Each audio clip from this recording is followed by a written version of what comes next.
Nick, how are you, mate? Yeah, I'm well, mate. How are Good. you? I'm very good. Just, do you know what, just as I was getting everything ready for this, and it's just, I don't know what it's like in Ireland at the moment, but it's just the most beautiful spring day at the moment, and I'm like walking through the garden, opening up the studio, closing all the curtains, turning all the lights off. I'm like, oh, Yeah, back to darkness, back yeah, I to know. working on that studio tan. Exactly, yeah. Fantastic. So, what are you up to in Ireland at the moment? So I'm doing this show called Ballad of Johnny and June. Mm-hmm. It's sort of the story of Johnny Cash and June Carter. And so the music we play is kind of a mix between it's mostly Johnny Cash repertoire, but there is some Carter family tunes in there, like the Wildwood Flower. And yeah, it's just very much kind of Johnny Cash is a bit of a weird one, really, because he's considered country, I suppose, but he's kind of at the birth of rock and roll because he's Yeah. part of Sun Records, Yeah. and of course, and he's also so you're kind of mixing and matching in that kind of weird country, but rockabilly, but a little bit of blues language in there as well. So it's kind of it's not difficult to play so much, but it's kind of interesting trying to figure out where you should actually be Yeah. stylistically for each individual tune. Yeah. Yes. I haven't played a huge amount of that stuff, but one of the things that I found interesting was literally what you just said, like, where do you fit? Like, you're not there because like rhythm, bass and drums are just holding it down. Acoustic guitar is usually just chugging away. Yeah. You've got to find these little pockets to sit in. Yeah, and if you look at his like back catalogue, he had one guitarist called Luther Perkins who has a particular rhythm style, which is effectively that cliched root five kind Yeah. of thing. But obviously, musical theatre's not entirely, doesn't honour that entirely in terms of like the arrangement. Obviously, we have different band members and stuff, so you've got to kind of attempt to honor that a little bit and also find pockets to do fills and stuff in. But the way the arrangements are on the show, they're leaning on me quite heavily to provide the sort of the interest element. Not people aren't filling quite as much as I am, so I'm doing an awful lot of trying to find new things every day. Yeah. How do you find playing musical theatre shows with guitar pads and guitar scores? Do you know what, man? So I came up the Amdrum route Right. effectively, and I didn't learn to read music in school. I kind of learned to read when I was about 19, and it really was me just sitting there with a coffee every morning, metronome in my ears with the Louis Bellson book, Yeah. tapping rhythms. I think I have that one. Do I have that one? Yeah. Yeah. Is it just modern Reading. Yeah. Yeah. Modern read that and the Bill Levitt Berkeley books. Just like everybody else. No, I've got those too. Yeah. Yeah, that was good. Like, and how, I don't want to ask the wrong question to deter anyone, but when you get a pad, how faithful are you playing what's written on the pad?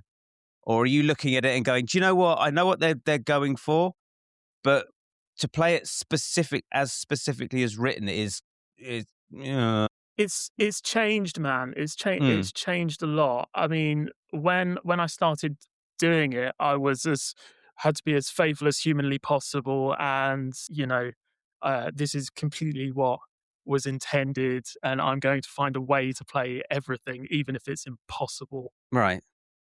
to play. I will bring an extra guitar with a stupid tuning Right. to try and make that happen.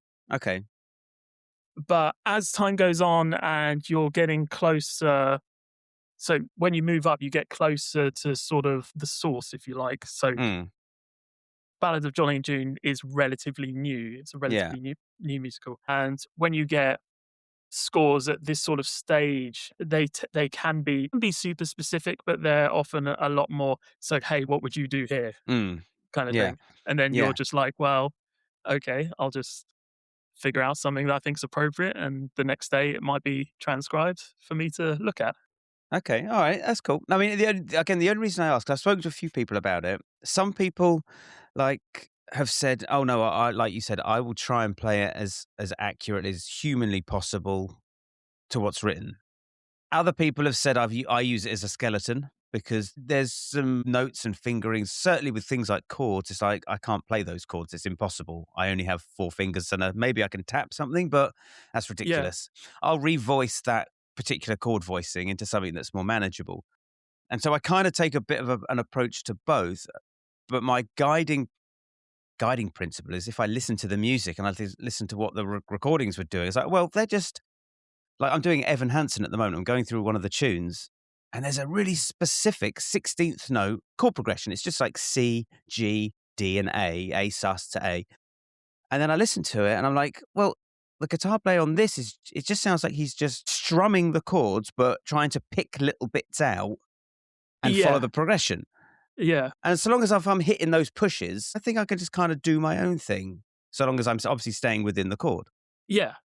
Totally. If it's stylistically appropriate to the context you're in, you're golden. Yeah. I think. If there was 3 instruments all playing exactly the same thing, I'd be like, right, okay, I'm going to have to play it exactly because we're all playing the same thing. Yeah, definitely. Yeah, and I think that's the most interesting thing about it is like leaning more on what I would have done if I wasn't reading it and I was just learning it by ear. Yeah, totally. I mean, there's I'm trying to think of something that's kind of mostly slashes, say Grease or something kind of faux rock and roll that requires, you know, a lot more of your own knowledge. Yeah. And that's why people in this line of, well, I should say rhythm section instruments in this line of work, they tend to be better at it if they've slogged away on functions, I think, for years. Because they've learned the core styles, the core repertoire that you kind of need to know. Yeah. Oh, I'm in good hands then because I've done a lot of that. Yeah, man. It comes in handy an awful lot. Yeah, it's surprising how much it is coming in handy. Like I've only started doing the Amjam stuff for coming up 2 years now. But yeah, leaning on like, well, this is just a da. This is just I can just do a bit of a Brian May thing here over the top of that, and I think that's what they're after. Yeah. And somebody once said to me like they've hired a guitar player, so you want to be doing guitar player stuff. Yeah, totally. Usually when it's written by keyboard players and MDs and piano players, and they're relying on you to kind of bridge a gap between what they've written. 7-note chords. Yes. Classic. What they've written and what you could do, and like there's always a bit of I don't know. There's play. There's play. That's There's room for doing your own thing, I think. I did a musical last year, this tour that it was basically an 80s jukebox musical. And I turned the page in Bangkok 500 miles. Right. I was like, God, I thought I got away with not doing this anymore. It creeps back up on you. It does, truly. Man, let's but yeah, it's fun. I enjoy doing it. I like being in a pit. I like doing tunes with the actual dots because you feel like a real musician, and then no one can sort of laugh at you and say, "No, he's just a guitar player. He can't do that." Yeah, I mean, I must admit, I've had that experience fairly recently. I've been doing, on occasion, I do this film with orchestra tour, and you turn up and everything's ready for you, and you know, everything's all organized and it's all perfect, and you're just like, yeah, get used to this. This is get nice. Used to, is this what it's really like? Yeah. Yeah, this, please. Yeah, I've done a few of those where I've turned up and there was a roadie, and I don't think he even loaded my gear in. Like I came back out on stage, all my gear was there. I was like, "What the fuck's going on?" He's like, "Oh yeah, I'm putting it all together for you." I was like, "Yeah, do you know how it goes?" He's like, "Yeah." I said, "Well, I've got the 4 cable method on my board." He's like, "Yeah, okay, I'll do that." Yeah. I'm like, "But," he's like, "Just sit down, just have a cup of tea." I was like, "Okay, this is nice." People that know what they're doing. The only trouble is he packed all my gear up and then put it in his van and drove away. And I was like, "Where's my gear?" He's like, "It's in the van." I was like, "But I've got a gig tomorrow with somebody else." Yeah. Anyway, but yeah, it's cool. So, how did you get into music? I mean, you mentioned you didn't learn to read when you were at school. No. So, what was your first couple of years of learning music and guitar like? I started playing when I was 11 or 12, and that is. So I was born in 1990, so I'm kind of peak new metal, right? time skateboard culture, all of that. My favorite band of all time is Incubus. Hmm. What a creative guitar player. Mate, he is Unreal. amazing. Yeah. I was thinking, I was listening. I don't know why it came into my head. An Incubus riff came into my head, and I started to sing Stella. And I was like, that is such a weird Yeah. riff. I still, to this day, I had no idea where the one is. Yeah. And I just listened to it. Where's the one? I don't know, but just let's listen to. So, yeah, I sort of grew up on, like, Incubus and Chili Peppers and Linkin Park and all of that stuff. Okay. I grew up in, how can I describe this to you? There were 2 in my neighborhood that I grew up. I grew up in a cul-de-sac. There was kind of 2 cul-de-sacs parallel to each other, which were kind of linked by this square of houses. Mm. And there was one particular family that were quite important to my development. They were all musical, every single one. Yeah. And the youngest brother gave me what was effectively my first ever guitar lesson, which was he wrote out in tab I'd been playing for a bit, but he wrote out the tab for Linkin Park's One Step Closer, the Mm-hmm. riff. All right. Yeah. And after being a bit of an eager beaver and continuing for a couple of months, his older brother took me on properly because he was a guitar teacher. Yeah. He kind of moonlighted. He's a full-time guitar teacher now, I suppose, but at the time he was a guitar teacher in the evening, and he worked as a studio engineer in our local town studio. Oh, wow. Okay.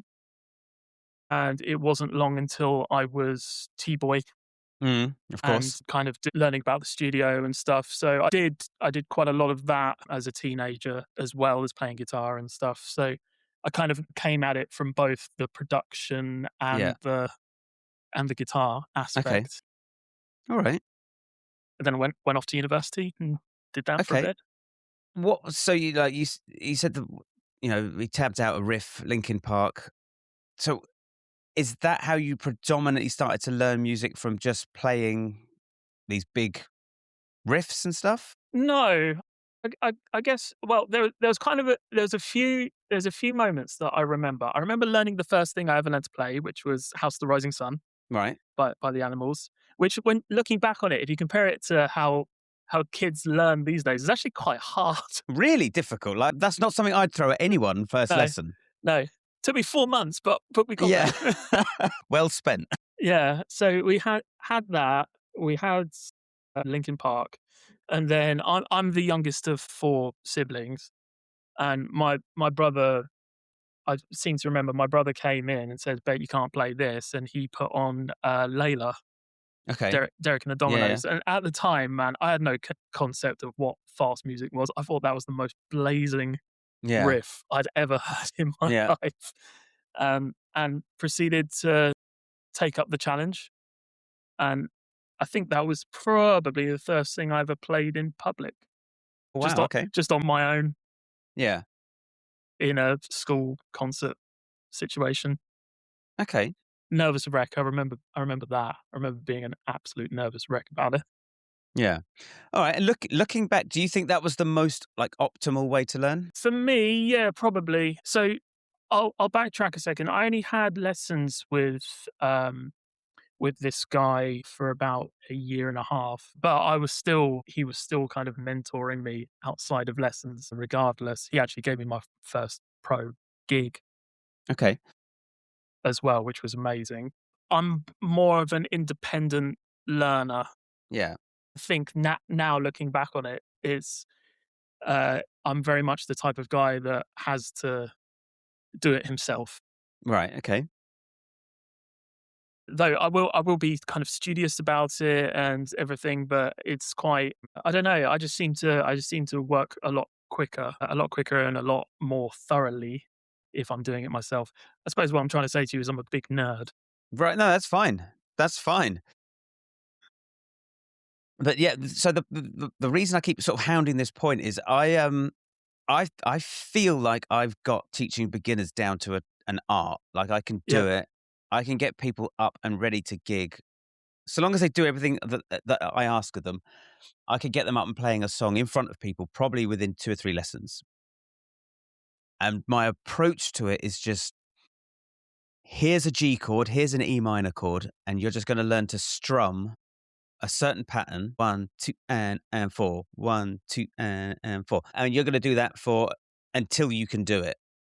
And then we're going to start adding in C chord, then the D chord, then we'll add all the other open chords in. But my core fundamental lesson is just rhythm and timing. And then we just start building on chords, and then everything else then just starts to follow. And it's interesting, like most other people that I've spoken to, I've said, oh, yeah, I did the same thing. Like I picked up a guitar, I learned this song, like a Beatles song or Oasis or a something song. In 2 years, you're the first person that said the first thing I learned was a Linkin Park riff. And then when I pushed you on it, you're like, oh, the next thing I did was Layla. I was like, well, that's another riff. So we haven't touched on chords or rhythms or anything like that. I must admit, I was a bit late to the party. I didn't start playing songs all the way through until, probably 14, 15. I imagine it was all about the, I say that's probably, actually, no, that's probably fair. The first sort of things I learned all the way through, I learned the entirety of Blood Sugar Sex Magic all the way through, whole thing. Yeah. And that was very important. Yeah.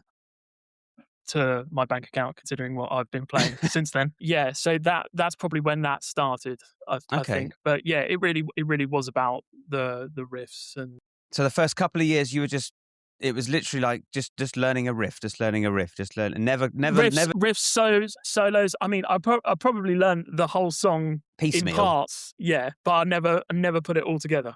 Right. Okay. Yeah. So when the reason I wanted to start learning was because I just wanted to play an Oasis. And so when I started learning songs, I had to learn the whole thing start to finish because I had to play along to it as if I was performing the song. Yeah. And that was like from day one.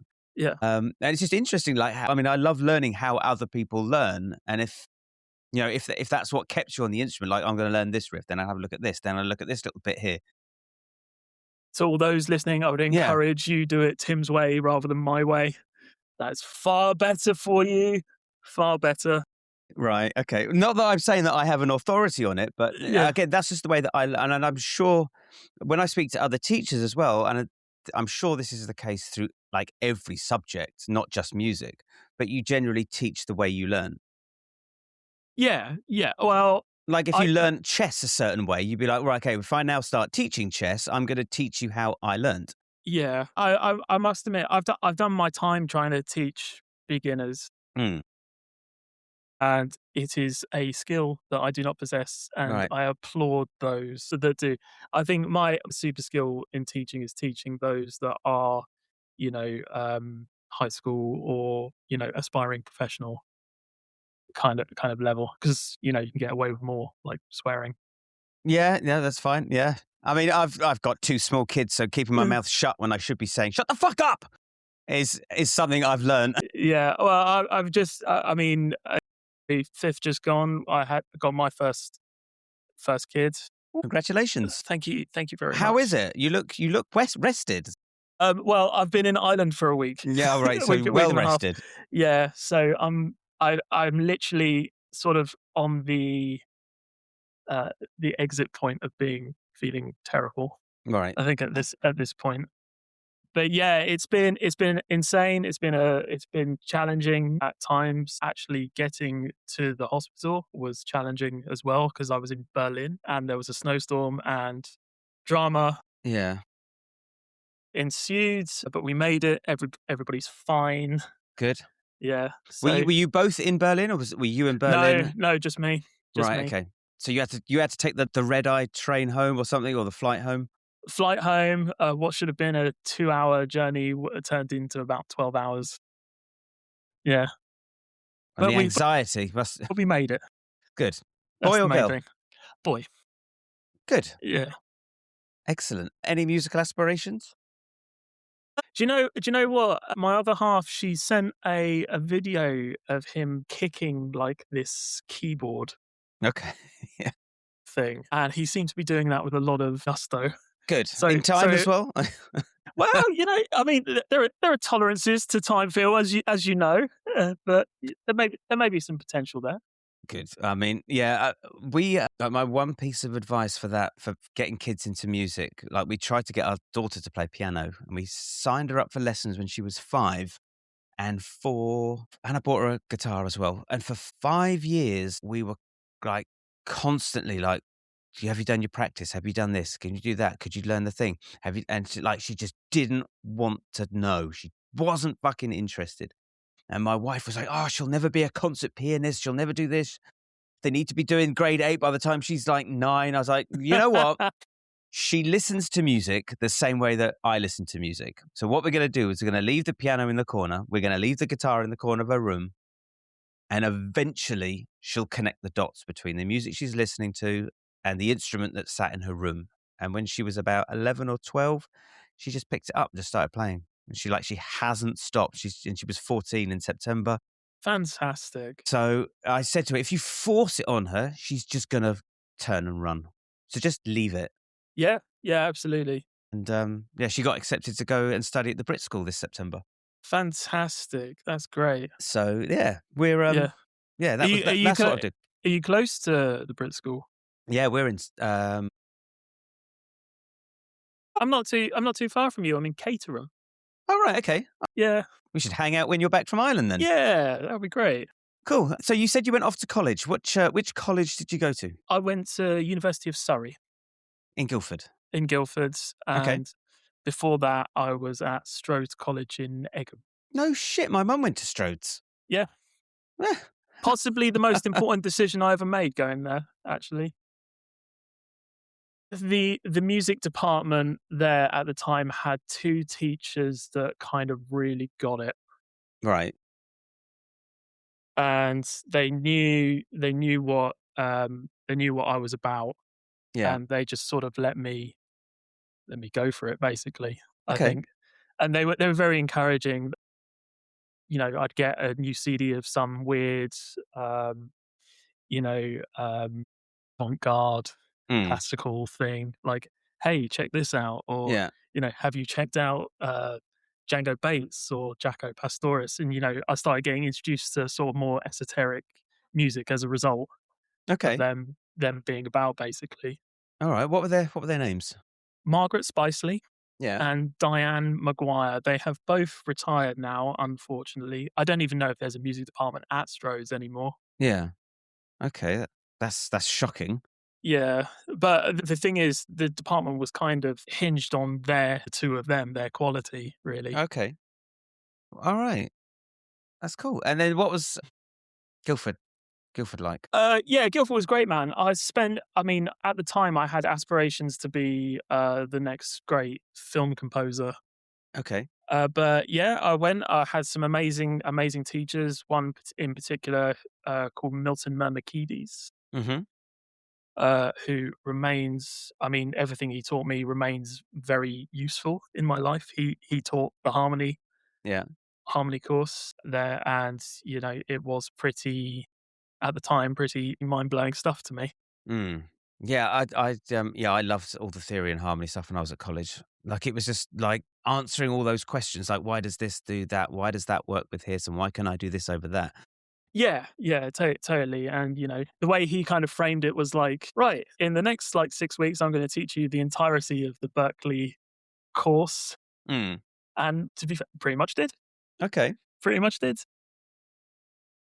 And what do you think of music colleges today? I don't know if you have any links to them at all, or if you've heard any rumblings about them. No, but I see younger players coming through and stuff, because I can say that now as a 35-year-old man, which is weird to say. Wait till you're 45. It hits even harder. Do you know what? I suppose this goes to what we were talking about a minute ago. I don't see players with a lot of knowledge of songs and knowing the history of kind of recorded music, do something a la Hendrix here. Do you know Hendrix? Or do you know the significant players? Do you know Van Halen? Do you know Jimmy Page? Or even more esoteric things like Ry Cooder? Yeah. That's a name you don't really hear very often anymore. which is No, no, a and shame. that is a shame. I mean, and that's something I take a lot of pride in, Mm. like knowing players, knowing their repertoire, knowing albums. I mean, we're talking about practice. My practice is I transcribe and play through an album every week while I'm on tour. Okay, what album are you working on? This week I'm doing The Lonesome Fugitive by Mel Haggard. Okay. I'm trying to keep it kind of country, Right. Yeah. so that I can instill it. And last week it was Dwight Yoakam's Guitars, Cadillacs, etc. Okay. All right. And how much of when you learn or transcribe those albums, how long does it take for that album to filter into your playing? Or does it not and you just keep it at bay? It depends how much I try and shoehorn the licks into what I'm doing, I suppose, because there's some truth to that. That's kind of the repetition Hmm. aspect, and if you're actually taking a chance on stage, it will eventually, you know, become part of your thing. Yeah. But it's not so. That's not so much the idea of doing that. It's kind of a multifunctional practice tool in that I'm transcribing stuff, I'm keeping my ear up. If I'm writing stuff down, I'm also keeping up my penmanship and my ability to actually. It's kind of like you're almost practicing reading, but not. Yeah. So I'm doing that. I'm playing it all the way through. I'm playing the tune all the way through, and I'll do various different metronome-based exercises to make sure that my time is still relatively on point because it can waver, Yeah. just like everybody else's. But and you just got to keep on checking in on that.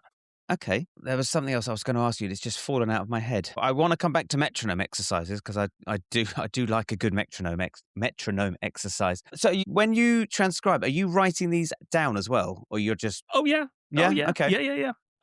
Yeah, no, I'm not. I know there's a popular thought that you shouldn't write stuff down. I'm not necessarily in that camp because I'd like to possibly reference it later. Yeah. For example, I mean, I at the start of this gig and starting to think about it, um, I mean, is it over there? I've got my manuscript Yeah. book over there, and I flung it to a page of a Vince Gill solo that I transcribed ages ago in lockdown, in fact, Yeah. and started trying to. Oh, okay, this is some country stuff. Let's start there. Let's start building on that. Yeah. Okay. All right. Yeah. Because yeah, I'm awful at writing stuff down, especially if it's an actual notation. I'm like, no, I have to think too hard about it. Uh, Right. I just like to just sit and work it out. Like, right, it's a B flat and then a Yeah. G. Okay, okay, and there's a little bit of a Hendrixy thing here. But that's fine. I've got that down. Yeah. But the Yeah, thing is, though, dude, once you've done it, it will pay dividends later on I know. if you just want to go back and flick through and go, oh yeah, like this song, I totally forgot how this goes. Let me just remind myself really quickly. I know. I had a few lessons with Pete Callard, and he said the same thing. He said, "Write it down. If you're transcribing it, write it down." Yeah, I'm like, "Okay, Pete, I'll definitely not do that." yeah. Well, the only reason I started doing it is because I mean, podcast guest you've had before, Carl Behan, Mm. who I'm a huge fan of. He said he's got books and books and books of Yeah, just transcribed music and ideas. I must admit, I found his thing to be pretty on the money. Yeah. I should start listening to these people. I should start listening to you and everybody else that says write it down. I will. Do you know what I'll do? I will, because I used to do a little exercise. I stopped doing it because holidays and Easter break and everything, where I would take 10 exercises and spend 3 minutes on each exercise. Okay. And I just found it over the course of a week. I was like, holy fucking shit. Like, I'm only doing this once a day for 3 minutes, 10 different exercises. But over a week, like, I've got some of these really complicated riffs down or these little runs down. And so I started doing it over the course of a month, and everything just started, like, the floor started coming up. I was like, this is Yeah. great. So Fantastic. I should absolutely get back on that and Yeah. incorporate actually. Consistency is everything, man. It absolutely is. I had a student who was just like, he came in for his first lesson, and after about a month, I was saying to myself, this kid is never going to fucking get it. Like, he can't, there's zero sense of time. He can't hear chord changes moving, just simple pop songs. He can't tap his foot. He can't stay in time. Like, it's just absolutely pointless. And then after about 3 or 4 months of me I was literally hammering him with a metronome, just constantly, just 1, 2, 3, and 4 for months. And like, bless him, he kept coming back. And it must have been torture. Like one day he just came in, it clicked. And I was like, this is what's happened. And I love it when it happens because you've just kept on it and you've kept doing it, even though it was terrible. Like eventually it starts clicking and you start to get it. And now it's just like I'd drop a chord chart in front of him and like, any chords you don't know? He's like, no. I was like, all right, you got 3 minutes to look through that chord chart and then I'm putting the song on you, see how far you get through it. Yeah, I mean, sometimes, I mean, we're so like, this world is so full of tips, tricks, and hacks and stuff. Yeah. Sometimes it just needs pure work. It just needs time. Yeah, I see this thing of like learn all the notes on the fretboard, and this is the quick. Just memorize the bugger. Yeah, yeah. Like remember when you did times table at school? There was no hack. It was just constant repetition. Like it's not that hard. There are 12 notes. Yeah. It just takes a bit of time. You can do it. Yeah. Yeah, but I think you're absolutely like everything is like instant gratification, instant access, instant this, instant that. So when you come up with against something that is you're going to just have to put time into it, it's like a very alien concept particularly for a lot of kids. Yeah. Like it's one of the things that I see that they struggle with is that delayed gratification. Like you're struggling changing from like when I introduce kids to bar chords, I throw B flat at them and we go through crazy little thing called love. Fantastic. B flat only comes up in one instance. The rest of the chords are all your favorite open chords, but we just got this B flat in here, which just crops up and it's just like it's like a hammer through a piece of glass. Like you're just going to have to struggle through it. Yeah. And it's damn right. Yeah. I said, it's not easy. And I said, actually, like learning bar chords is probably the hardest thing that guitar players have to do. Usually physically, I would agree. Yeah. From where when you start learning them, usually about a year in-ish, I don't know. But to get your hand in that position and to maintain the pressure and hold all the notes down and make it sound like I said, the amount of shit you're doing and you're listening to the song and you're putting it in time, like it's so difficult. Yeah. But you've just got to just accept that it's going to be shit for a bit. Yeah. And work through it. Make sure they do it on acoustic as well with very high action. Oh yeah, definitely. Well, that's what most kids are bringing in for lessons anyway. Yeah, no cheating now. I had this conversation with someone the other day. Like, he put a message out, like he said, like I'm out of the beginner guitar player arena. What's good? Because my daughter wants a guitar, and I pinged him a message said, look, Harley Benton are making amazing guitars for beginners. They're under 200 quid.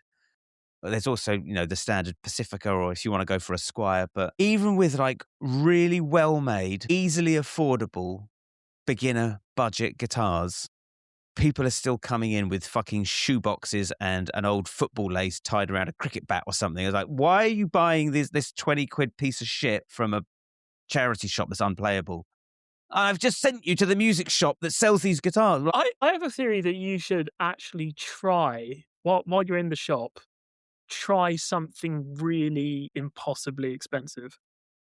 So that when it comes time to actually buy something that's on the cheaper end, hey, I'm getting value for money here. Yeah. Because it's not that far away from, something. Yeah, I haven't thought of that. Not a bad idea. Yeah.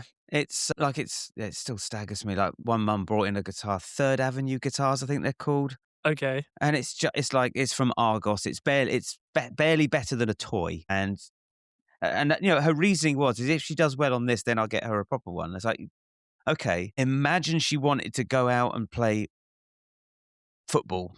And instead of buying her a decent pair of football boots that's going to keep her upright on the mud, you give her a pair of slippers with a hole in it.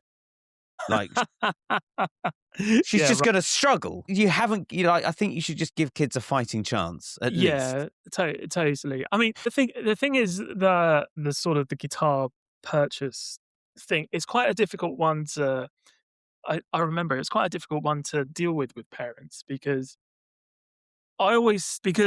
of let's face it, if they're coming to you for lessons, they're probably economically okay. Yeah. And they can probably afford something slightly higher. I would always try and encourage our parents to buy secondhand, but buy something that will kind of keep their resale value. Yeah. So if it all goes to pot and they decide that they don't want to play guitar anymore, if you sell it on, first off, it will actually sell, and secondly, they'll get probably most of their money back. Yeah. Was it? I watched an interview with Tim Pierce fairly recently, and he said, "What other industry could you buy your working tools? And if you buy the right working tools, after you're done with them for however many years, you can sell them on for more than you bought them for." Yeah. Yeah, that's like I'm trying to shift a Black& Decker cross saw and I can't get the money that I paid for it. Not Yeah, even close. yeah, right. Whereas if you had, say an 80s JV Squire, Yeah, they just keep going up. I keep yeah, looking at them, they keep going up yeah, they every do. couple of They years. do. I got a friend of mine who bought one new. He said he bought it for 200 quid, and you see them for a grand Yeah, at least now, yeah. at least if not more. But are they a grand guitar or are they a £200 guitar that's just been valued at a grand? With those JVs, I don't know. I think it has to be the right one. Mm. There's one that has the most valuable one is the one that says Fender. It has a large Fender decal and it says Squire Series on the bottom. Right, okay. And those are effectively, I think they're American parts just assembled in Japan. Yeah. Yeah. Yeah, I know. Every now and again I keep looking. Do you know what I'm looking for? I sold an old Cornford amp and I keep going onto Ah, eBay trying to look at them and I cannot believe, like, I was in some financial troubles that I won't go into the backstory of it, but yeah, I owed some people some money and I was like, I've got to sell this amp. And right. I think I sold it for like 800 quid. Yeah. Like there was no way it was worth 800 quid. It was 1,200 quid of anybody's money. 1,700 on eBay now. Yeah. And I'm like, fucking hell.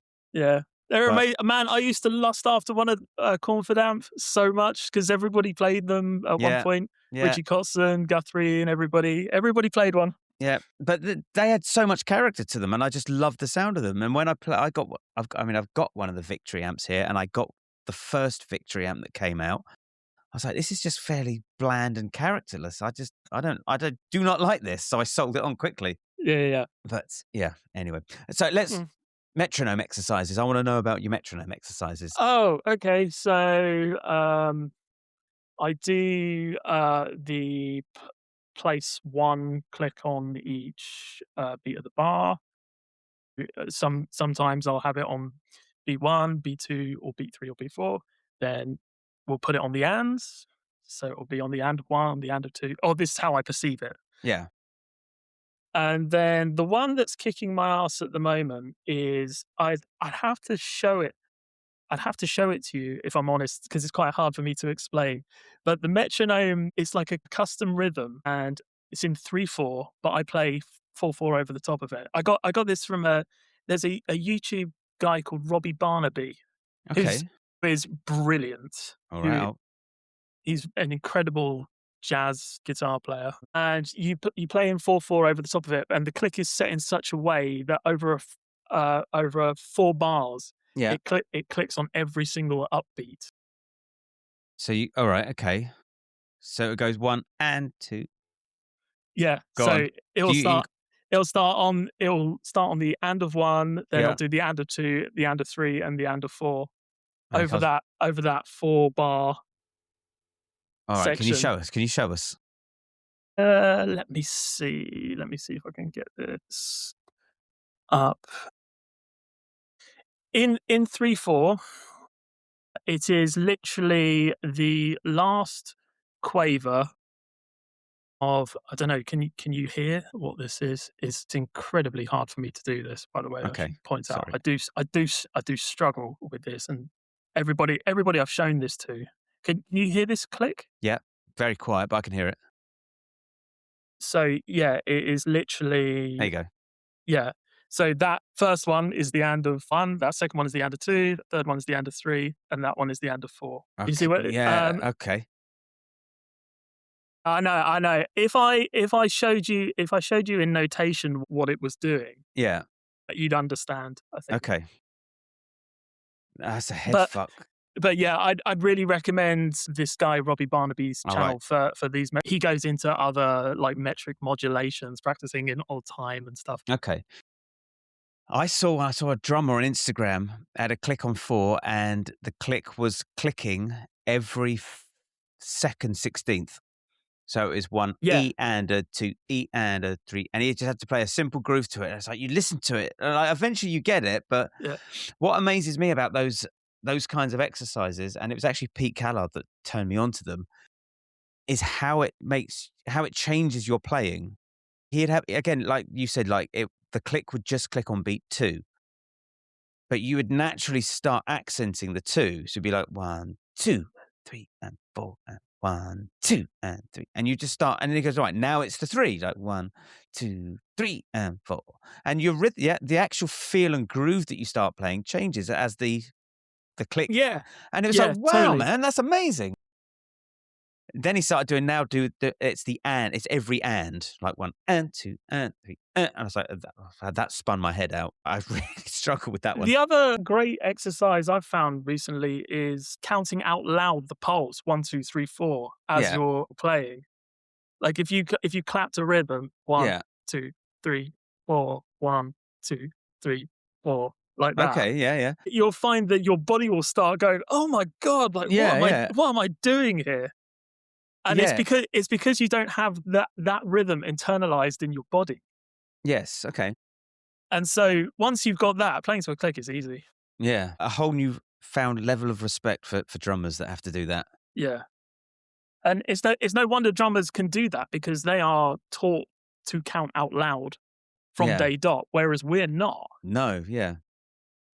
So no wonder that they've got Yeah. better time than guitar players do. Yes. Yeah, of course. And what about practice? What does practice look like when you're on tour? And you mentioned transcribing and writing everything down. Is there anything Yeah. else that you work on? Yeah, I do pretty much. It comes down to 3 or 4 different things. It's technique, it's repertoire, it's vocabulary, Yeah. and it's transcription. I do a lot of technique work. I try and derive, for my left hand anyway, I derive a lot of stuff from the kind of the classical repertoire, the classical pedagogy, if you Okay. like, because that sort of stuff seems to, I mean, they have a much longer time in history to have developed all of these Mm. exercises Yeah. and all of these things that you need to do. So it's probably wise to look at that. Yeah. Okay.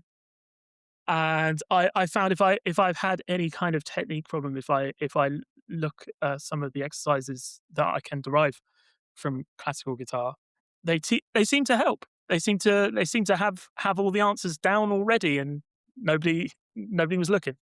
Yeah. I mean, it's yeah. We mentioned Carl Verheyen, and he once said to me, I think it was on the podcast episode I did. He said there are no such thing as exercises. I was like, okay, let's hear you out. What do you mean?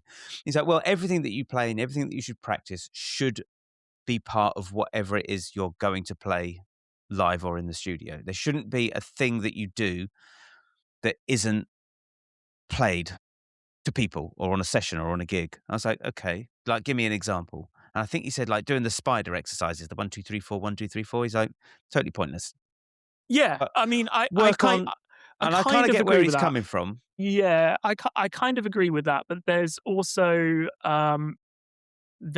a physical element that, well, I suppose it depends how you practice Mm, those things. But there's also a physical element that kind of needs to be addressed sometimes. Um, this might sound very silly, but if you're playing fingerstyle, very rarely in classical guitar do you use your pinky. okay. But if you practice just playing solely with the pinky, you actually end up strengthening that outside muscle Okay. in the hand. And I have found it has made my picking a lot better as a result because my hand is a bit more balanced. It's your alternate picking. Yeah, yeah. Yeah. Okay. All right. That's interesting. So would you, if you were focusing on a technique, would you use specific exercises to work on the technique, or would you find a song that has that technique in it and work on that? I do both. I've had probably more success doing it with a tune than I have Mm. with the exercises. I think those kind of exercises are there for when you turn up to practice and you don't have much in you that day. Right, yeah. So that you have something mindless to practice and say, right, I have turned up and I have Yeah. practiced. And that's kind of what they're there for, I think. I mean, over lockdown in particular, I went through a big kind of bluegrass. Mm. I'm still going through a big kind of bluegrass acoustic guitar thing. And I spent a lot of time learning, taking Andy Wood's advice and learning a load of fiddle tunes to Yeah. try and improve my picking. Okay. And my God, was he right? All right. Okay. What I'm gonna, because I like my bluegrass flat picking is shit. So I'm always looking for little etudes and tunes to work on. What Yeah. anything that you can throw at me? Yeah, I mean, pick any fiddle tune you like, man. Okay. They are all amazing etudes that you can learn. Let's say, what's the Bill Monroe one?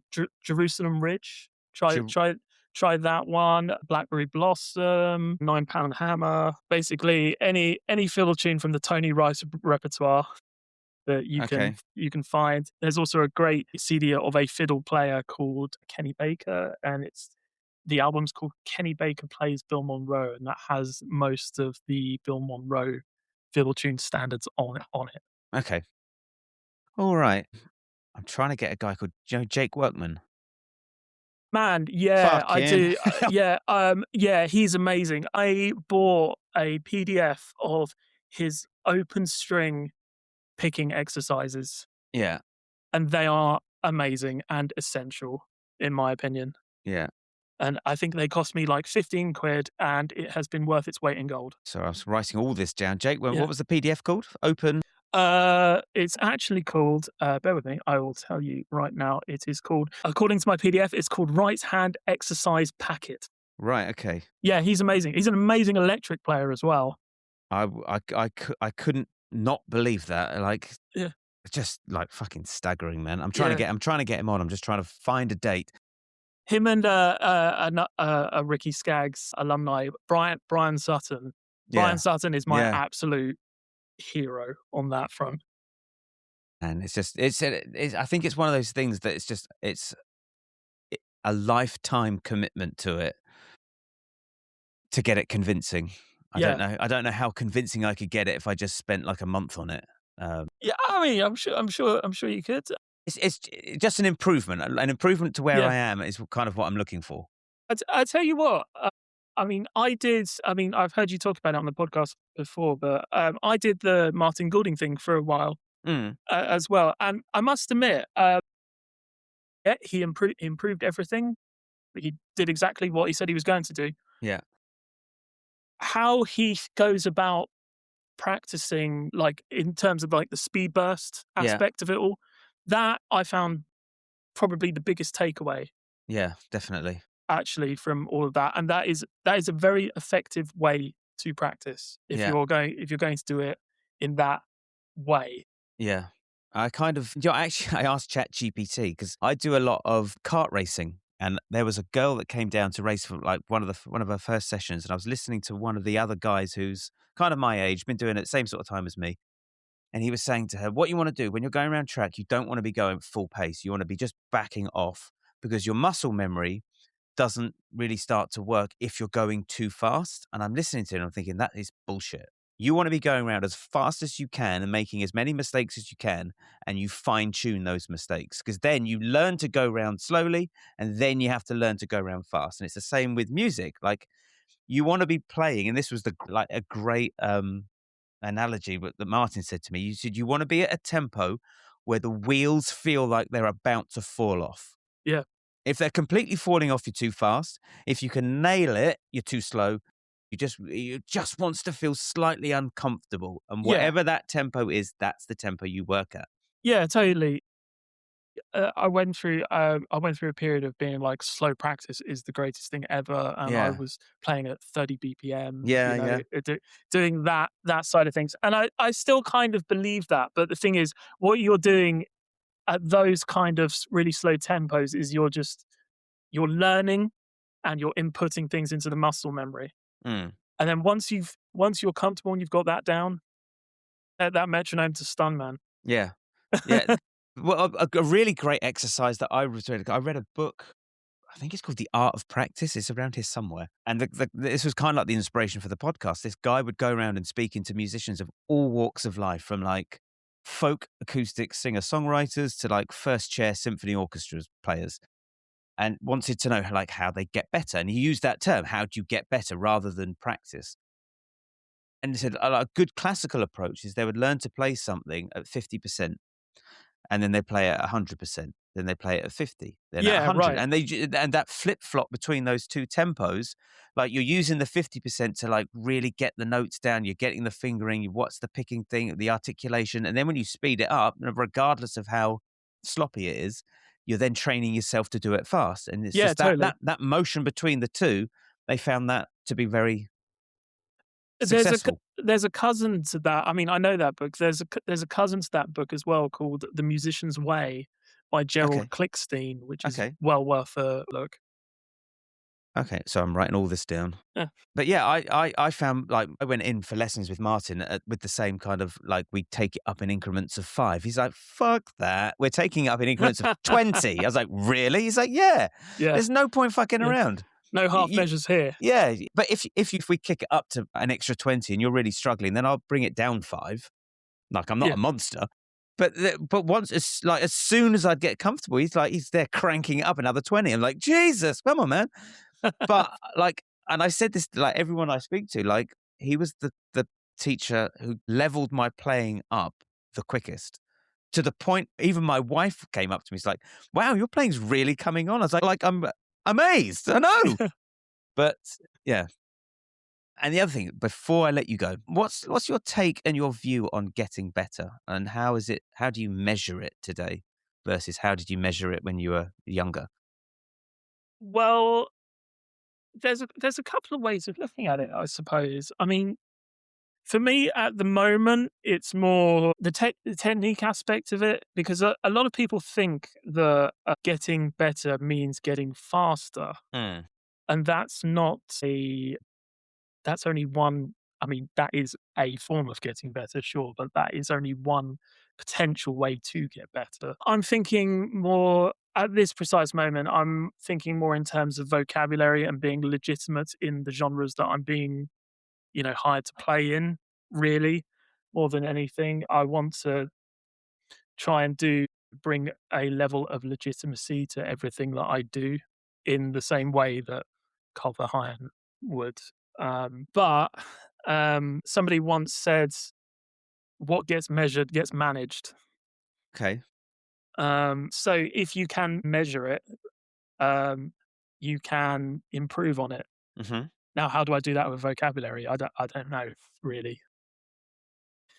Um, finding new stuff every day, really. Or put it this way, having a new piece of vocabulary every day, and making sure that I find ways to get that into my playing Yeah. by any means necessary. Okay. But the reason why people do talk about technique so much, I think, is because it is so easy to measure. Yes. Yeah. It's very difficult to, I think, like you said, it's difficult to measure interpretation, or it's difficult to measure, playing over a certain chord at a certain time. What's the function of that chord? Yeah. It's certainly much easier to say, "Oh, I can play 16th notes at 120 BPM."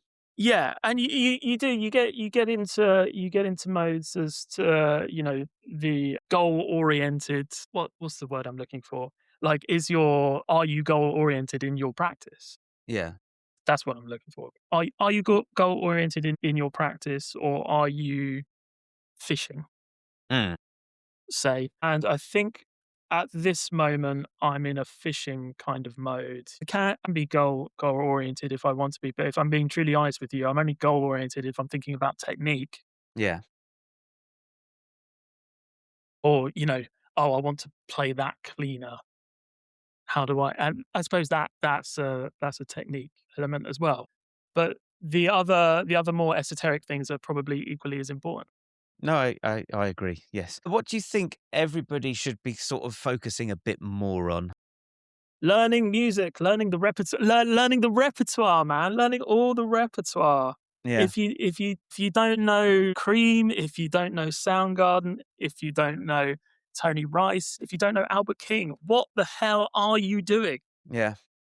Okay. Well, Yeah, that's. I mean, I agree. I mean, I think listening is it's the learning music superpower that nobody talks about because it's difficult to monetize and sell and get clicks and likes because it's as simple as just go out and listen to more music. yeah. I mean, the thing is, we have access to not every. I'd like to point out, not everything is available on Apple Music or Spotify. In Mm, fact, I make a point of like, if I buy CDs now, I buy them because they are not yeah. on Spotify or any of the streaming services. But we have such a large collection of music that is available at your disposal. Mm, Why are you not taking advantage of that? yeah. Especially if you want to be a professional, that is your job. Yeah. Yeah. Yeah. I know. I fucking blue in the face when I tell my students what are you listening to, and they're like, no, no. No, Right. go home. What are Here's you doing? 10 albums. Like, how do you get to school? I take the bus. Do you have headphones? Yeah. Listen to Yeah, music on the bus. yeah. Don't just listen to it once. Yes. I said to my daughter, like, what albums are you listening to? She's like, oh, I just have a playlist. I was like, I want you to listen to an album. And I want you Yeah. to listen to that album for a week. Because I listened to Stevie Ray Vaughan every day for 30 days. Okay.